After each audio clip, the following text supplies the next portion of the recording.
Shalom, Barakatah Yahweh, Barakatah Yahweh Shai, Kol Halayla Yahweh, Bahashem Yahweh Shai, Bahashem Rekakadash. Our praises be to the Most High, Yahweh, in the name of His Son, and our Lord and Savior, Yahweh Shai, to the 144,000. Double honor and respect to the apostles and elders of Great Millstone. Coming back at you with another lesson. The American Dream. The American Dream. So this video is fair use. Copyright Act of 1976. So this video is to be used for criticism, comment, news, reporting, teaching, scholarship, and research. Permitted under the copyright statute that might otherwise be infringing nonprofit, educational, or personal use tips the balance in favor of fair use. So let's play the video. It's better for you to leave first and to set up a soft landing for your other immediate friends and family. I'm just gonna say it because nobody else is saying it, even though we're all thinking it. The American dream is to leave America. Nearly 9 million Americans have left the country. And if there were a new state called Expatland, it would probably be more populous than Vermont, Wyoming, and Alaska combined. After all, what made citizens of the world's richest nation, once hailed as the land of the American dream, choose to leave their own homeland? Let's look at the small details in life. A supermarket bill for almost $300 for just 1 week of groceries. A retired couple has to count every penny to pay for health insurance that costs as much as their rent. A family in Chicago is teaching their children how to duck when they hear gunshots, instead of how to cross the street. This is no one else's business. This is our story. And if nearly 9 million Americans have left, perhaps it's time to ask again. Is staying in America still the right choice? And are we the next ones to pack our bags? Let's start exploring. Going to the supermarket is so expensive now. Before, I used to fill the trunk with groceries, but now there's only enough room to put them on the passenger seat. I just saw 2 bottles of juice for $9. The price is ridiculous. It's no longer a secret. Many Americans are complaining about rising food prices. And it's not just a subjective feeling anymore. According to the latest Consumer Price Index, CPI, the cost of shopping at supermarkets has continued to rise to nearly 330 points. This is the largest increase since 2016. The American dream, which used to be a full dinner, has now become a joke on the bill. Bananas are 50 this year compared to 38 last year. Coffee has increased by up to 40% in a year and is now priced at $8.99. Ground beef is currently priced at $7.67, while a year ago it was only $6.77. Everything is so expensive that many Americans have to cut out a meal a day. It's no coincidence that 52% of Americans believe living abroad would be cheaper and of higher quality. They don't talk in theory. They looked at the wallet. They compare. In Mexico or Costa Rica, a family can live comfortably on 50–60% of the cost compared to the US. For some ones a month, you can rent a bright apartment and eat at restaurants a few times a week. In the US, that same amount of money would barely cover your health insurance. A woman shared, "Every time I go to the supermarket, it costs at least $300. And my energy bill has increased by 70%. I earn more money than before, but I have less left at the end of the month because all my expenses have increased." In Tampa, to live comfortably, you need to earn $111,000 a year, which is unimaginable for most of my friends. Many people, after trying, finally decided decisively, we're leaving. For family life, for the children, for safety and happiness. They prepared their immigration documents, researched thoroughly, and compared the cost of staying versus starting over elsewhere. A musician said, "I used to play music 4 to 5 times a week, which was enough to live on and save. Now the income is higher, but it's still not enough to cover expenses. Inflation, housing prices, utilities, food, everything is suffocating. I don't see a future here anymore. What I find most paradoxical is that America always prides itself on being the world's #1 economy, yet ordinary workers feel like they're losing right on their home turf. When medical bills are higher than rent, when beef becomes a luxury, people start to look beyond borders. In the US, retirement in 2025 no longer means retiring, but seems to mean retiring from steak to oatmeal. A lifetime upgrade for a lifetime of dedication. In your opinion, is this just a temporary blip, or a sign that the American dream is cracking from within the kitchen?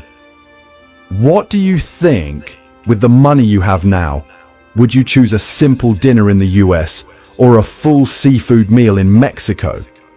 And remember, the cost is just the surface.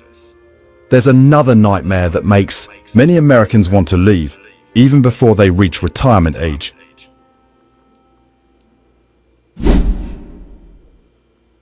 The United States spends more on healthcare than any other country on the planet. Over $2,500 per person per year, double the OECD average. At first glance, this sounds like a health paradise. But the irony is this: Americans are the people who are most afraid of going to the doctor. From 2000 to 2019, global healthcare spending reached $8.5 trillion, equivalent to nearly 10% of the world's GDP. But in the US alone, that number is even more staggering.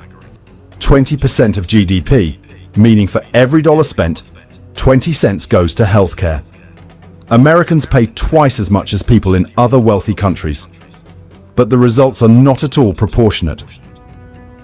Every time they go to the doctor, instead of asking, "Can my illness be cured?" Americans ask, "Can I afford this bill?" For an emergency visit that only requires a light bandage, the bill can be $3,000 and $5,000 if insurance doesn't cover it. Entering the hospital is like entering a casino. You don't know what you'll come out with, your health, or a bill that's half the price of a car. Not stopping there, many people are frustrated by the way the American healthcare system is operating. Some people even quipped, going to the hospital in the US is like stepping into a casino. You don't know what you'll come out with, your health, or a bill worth half a car. It is better for you. So there's a couple of scriptures that I want to go into, and Salakia, this video was a bit lengthy, but had a lot of meat on the bone, and I think it was important for it to come out. So there's a couple of scriptures that I want to go into. Let's go here to Isaiah 13. The book of Isaiah chapter 13, verse 12. Let's go to verse 11. And I will punish the world for their evil and the wicked for their iniquity, and I will cause the arrogancy of the proud to cease, and will lay low the haughtiness of the terrible. So judgments are issued as amendments or scourges for iniquities, wickedness. And this is what the Lord is doing, bringing everything back into balance through righteous judgments, remedies to this wicked system. And quite frankly, he's going to trim the fat. Ultimately, is what's coming. So we're only seeing a build-up to the great and terrible day of the Lord. And I will punish the world for their evil and the wicked for their iniquity, and I will cause the arrogancy of the proud to cease, and will lay low the haughtiness of the terrible. The daughter of Babylon is the center of this wickedness, the epicenter, if you will, for lack of better words. So he's doing that by bringing this proud look down by attacking its economic base. So the dollar has lost its purchase power. So they just keep printing more money. And then you don't have many people working as the old days were. Less people are working. Most of the jobs are offshore. So there's no ingenuity. Entrepreneurship is dropping. Labor has been shipped overseas. So this place is just waiting to fall totally. It's a matter of time, circling the drain. I will make a man more precious than fine gold. I will make a man more precious than fine gold, even a man than the golden wedge of Ophir. So when you look at the pioneer days, building America, you needed manpower. Because of hard times, you had to build houses from scratch, chop wood, and haul off large trees, and you had to stack rocks and stones, cut stones, make brick and mortar. You needed defense from wild bears and coyotes, wolves, foreign tribes, or imposing tribes. So everything is going back to the old way. And the man of the Lord is going to be a treasure because the Lord is going to be with his men. So all that I don't need a man stuff is going to be flushed down the toilet quick. I will make a man more precious than fine gold, even a man than the golden wedge of Ophir. Therefore, I will shake the heavens, and the earth shall remove out of her place in the wrath of the Lord of hosts and in the day of his fierce anger.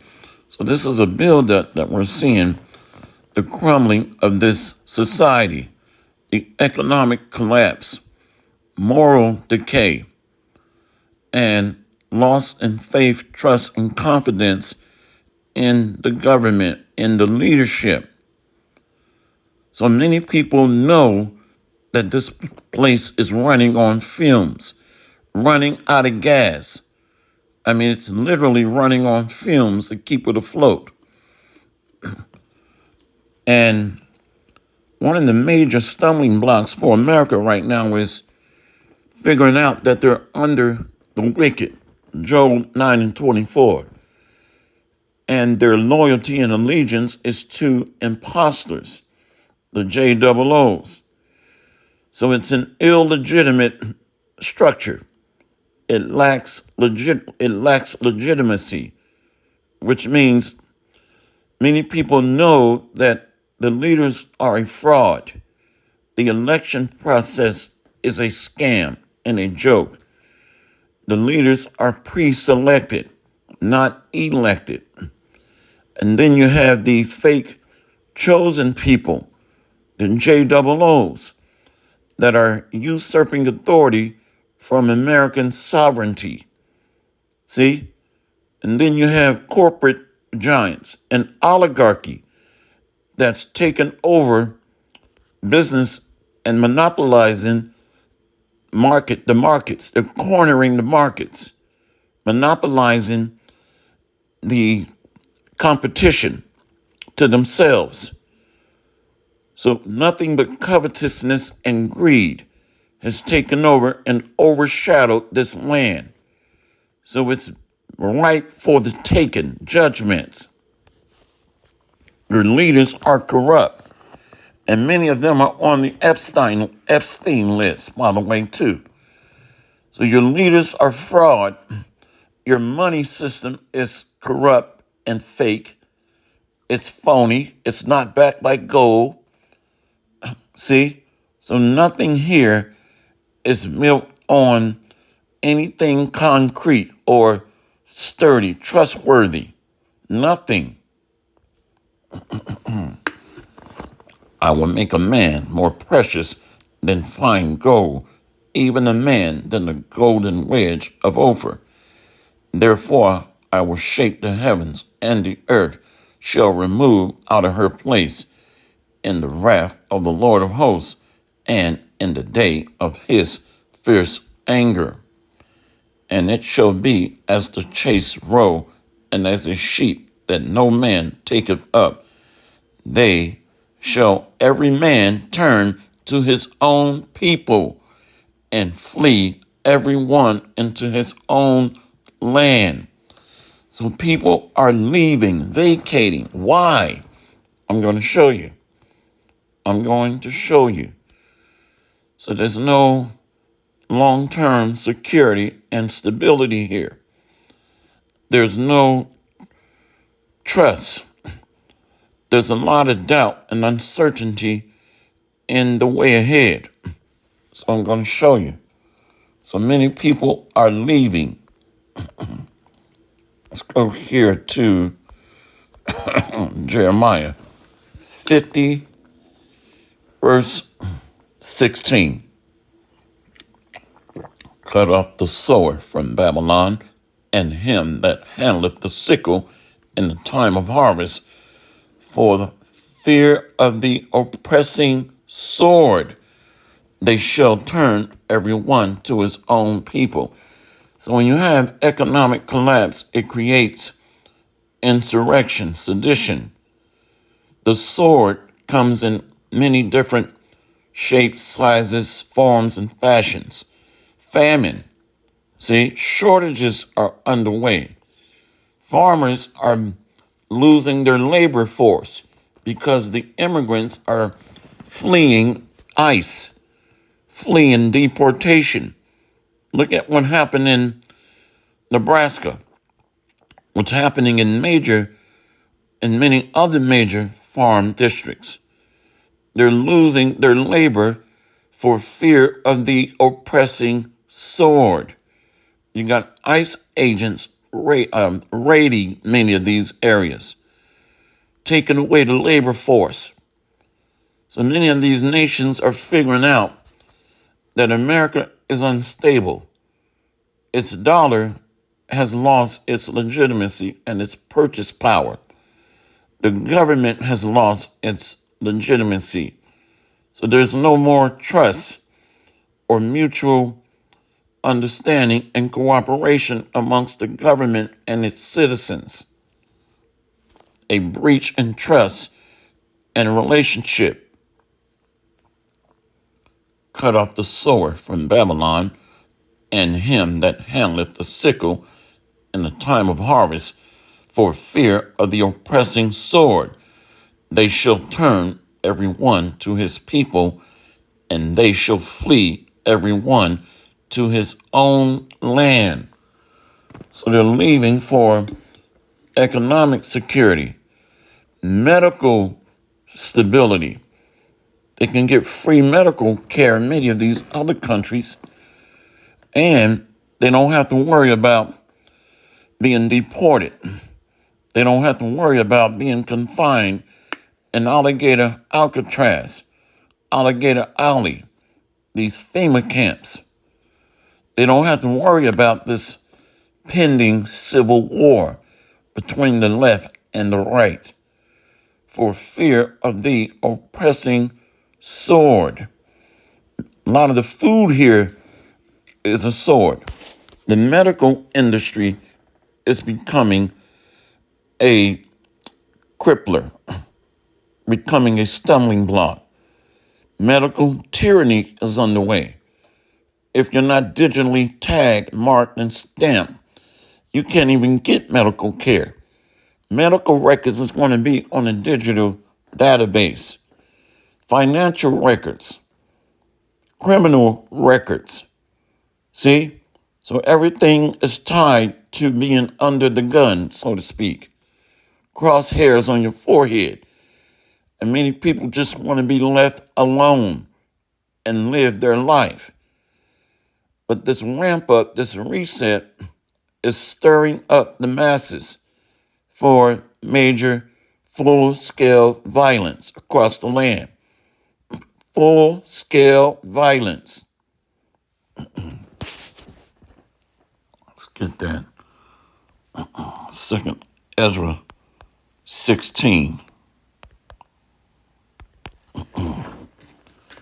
Second Ezra 16,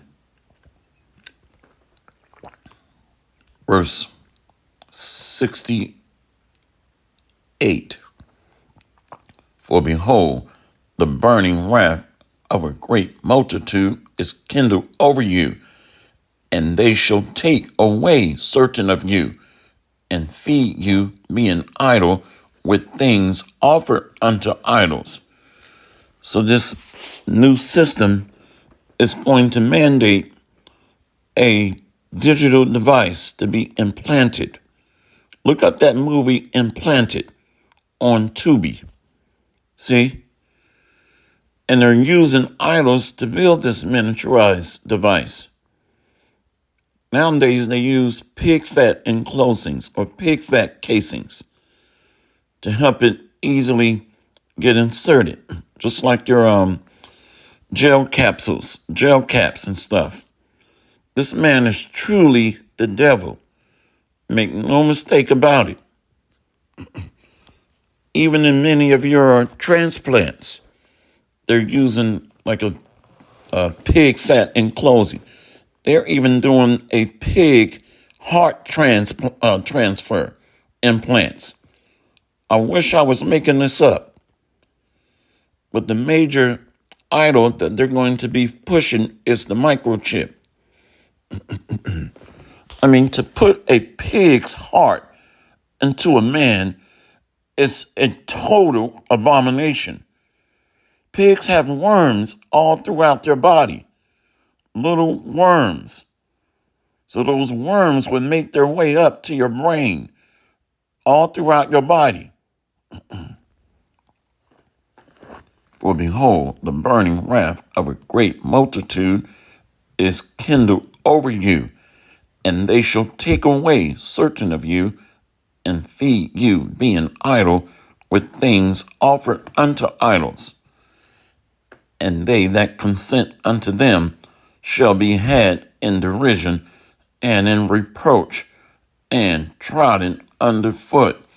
So the oppressing sword is coming through the Gestapo wearing masks and armored plates.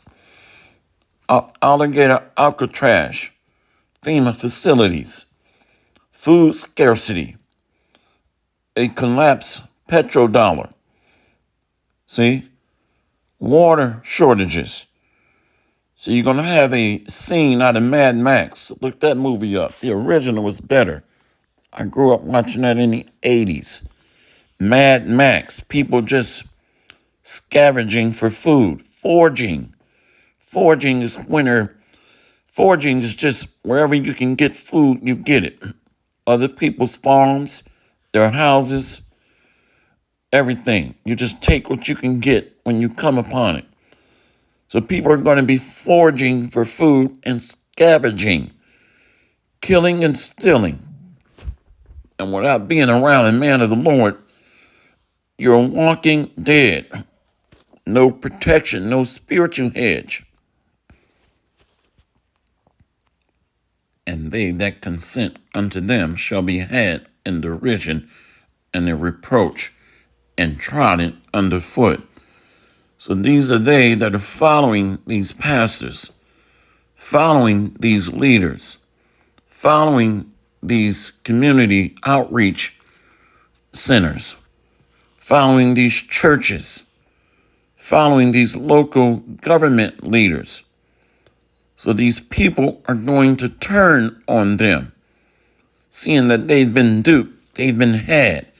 Many of these false prophets, too, by the way, their congregations are going to turn on them.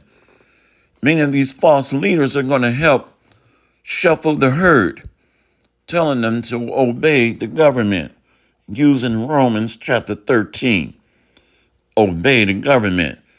Not if they're telling us to commit fornication, idolatry, sodomy. Spiritual fornication is taking that man's digital implantable device. No law in the Bible commands us to do that.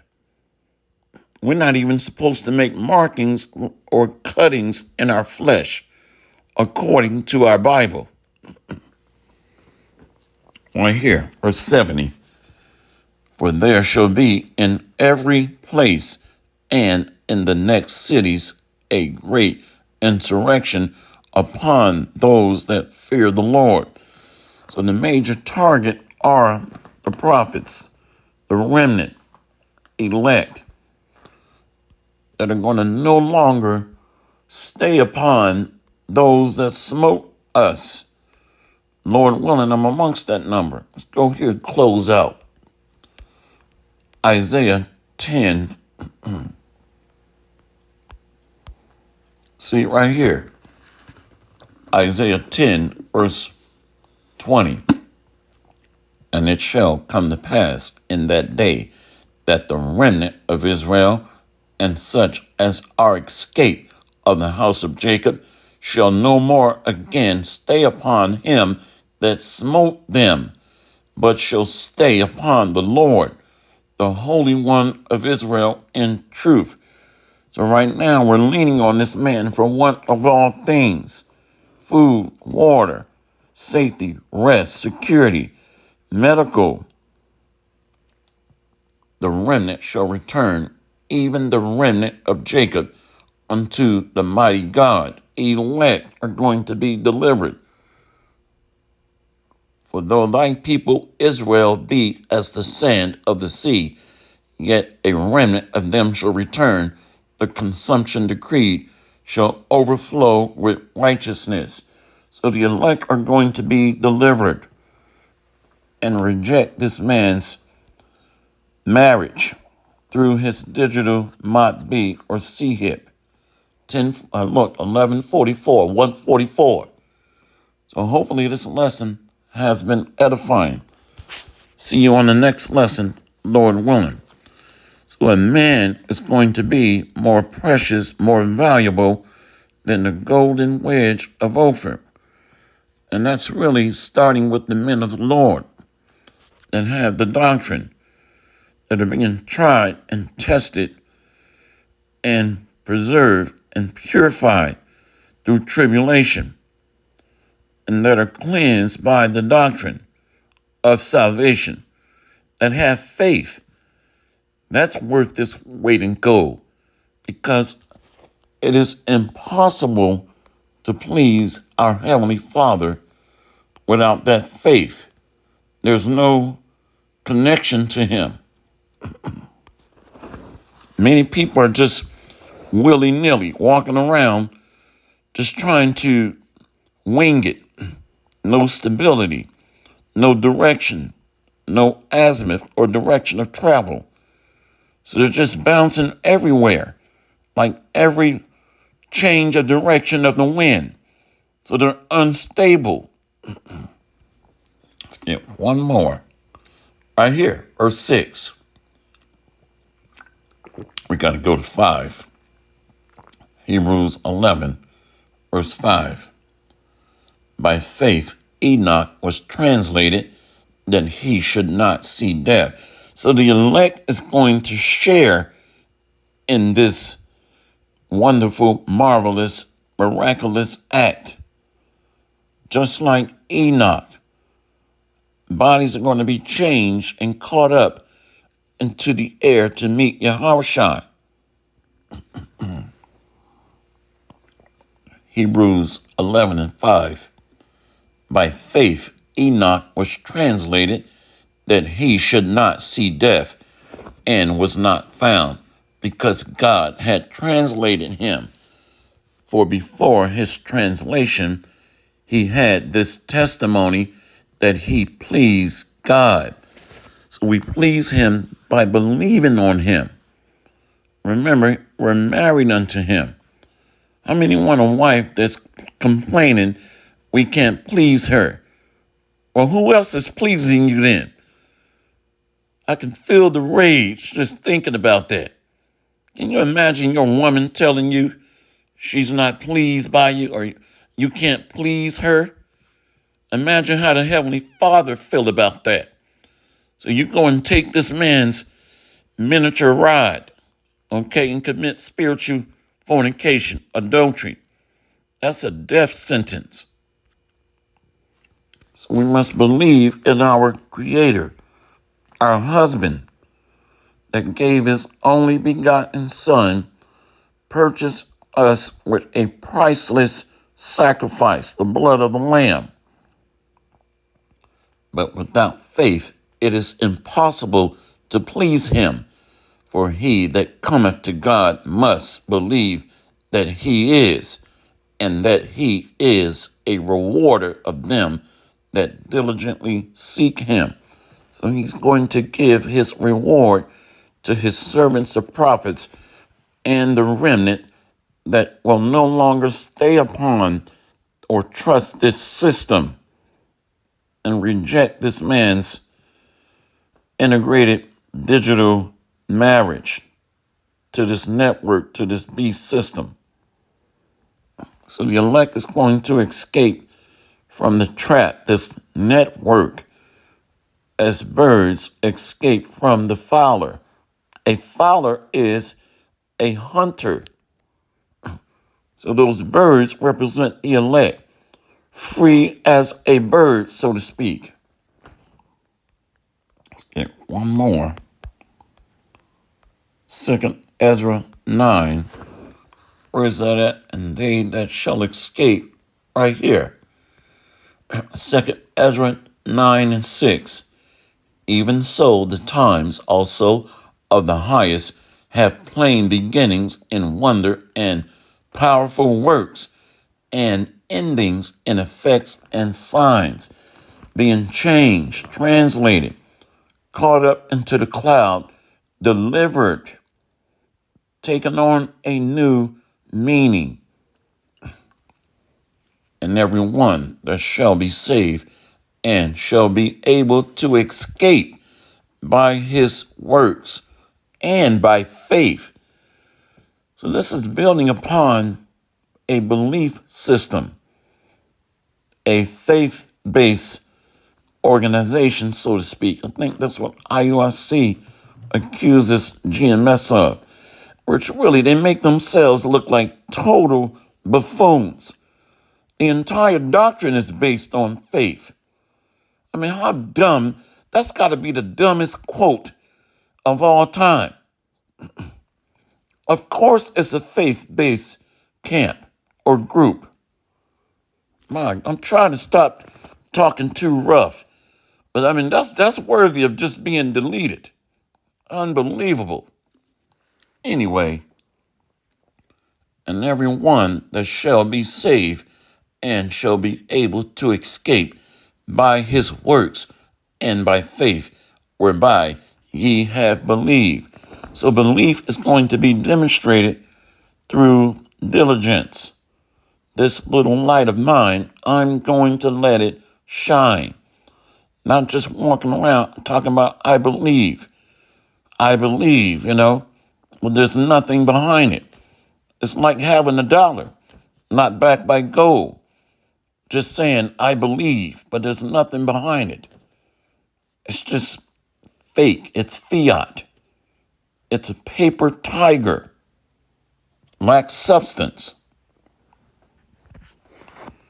For every one that shall be saved and shall be able to escape by his works and by faith, whereby ye have believed, shall be preserved from the said perils, and shall see my salvation in my land and within my borders.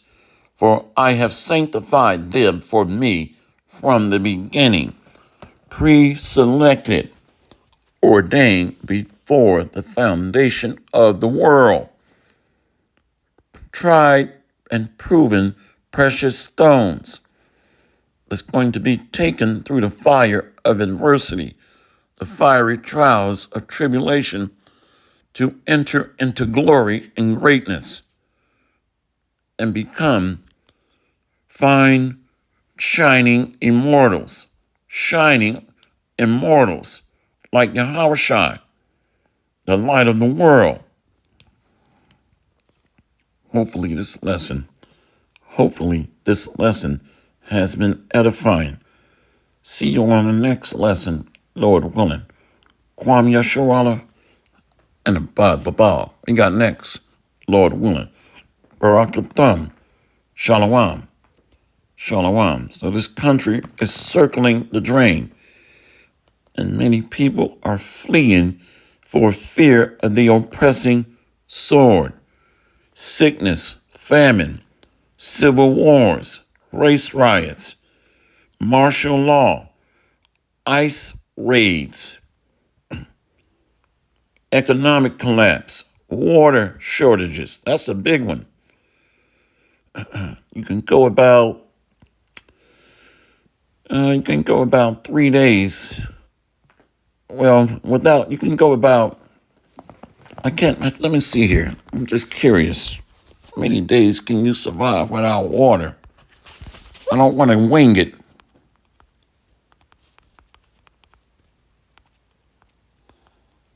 Can a man survive without water and then food? Just curious. Yeah, that's what I thought, but I didn't want to guess. I've always been taught, on average, a person can survive 3 to 7 days without water, depending on temperature, activity level, and overall health. Because you got different factors, like hot environments, heavy exertion. Survival may drop to 1 to 2 days. So you got to visualize this thing. Remember being on the run, living as pilgrims, fleeing ICE agents, fleeing vigilantes, mobs, lynch mobs, and you name it. Thieves, robbers, murderers, rapists. So the exertion level is extremely high. So many people will perish in the first 30 days or less. In cooler conditions with minimum activity, some have survived up to 10 to 12 days, but that's extremely rare and dangerous. Humans can typically survive 30 to 60 days without food. Yahweh Shai was able to fast for 40 days and 40 nights. Humans can typically survive 30 to 60 days without food as long as water is available. Survival depends on fat stores, muscle mass, and overall health.